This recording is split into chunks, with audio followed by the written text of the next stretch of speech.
Ovo je takozvana eko veš mašina. Uz pomoć ovoga otvara se voda.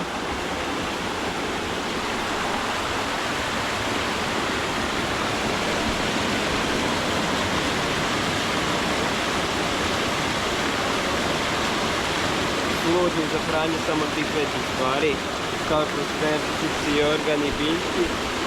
Manje stvari ne peremo jer bi ispale kroz ove rupe sa strane. Dan danas se koristimo za stvari koje ne peremo u regularnim veš mašinama, peremo ovdje. Bez sapuna, bez deterđenta, bez ničega. Ne koristimo sapun i nikakvu hemiju zbog vode, jer je voda u našem selu pitka i ne želimo to da uništimo.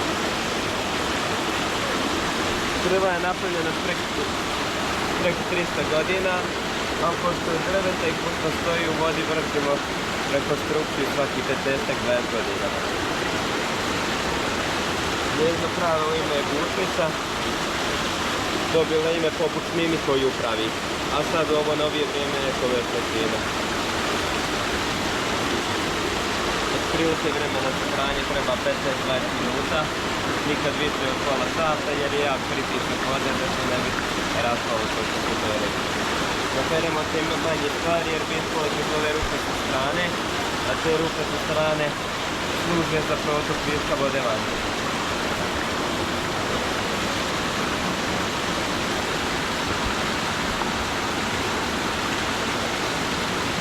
Sve se pere unutra od vune jer vuna pod jakim pritiskom vode se skuplja. Staviti se zaustavi voda, s pomoć ovoga, ajmo reći, ovo je regulator, zaustavi se voda.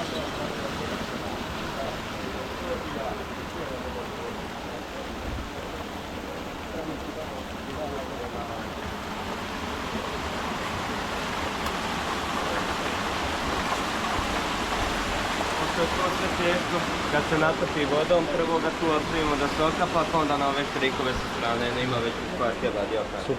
Dobar dan. Dobar dan. Kako ste? Dobro, vi? Malo umorno. Vjerujem. 100 puta jedno pismo, jel? Da je 100. Evo ovako. To je naš mlin. On ima dva kamena. Donji kamen stoji i ne pokreće se, a ispod donjeg kamena je kombinacija drveta i željeza sa kašikama poredanim u krug, rečnika i veličine kao što ovaj kamen. Tu smo otvorili vodu, voda udara u kaške i onda pod snagom vode sve to dole mi zovemo kolo, vrti se i onda je ovaj kamen koji je povezan sa njim. Ovo se zove čekalo, njega da nema, žitno ne pada dole, vidite, ne ide dole. A tu regulišemo prostor između gornjeg i donjeg kamena i samim tim hoćemo li krupnije ili sitnije brašno.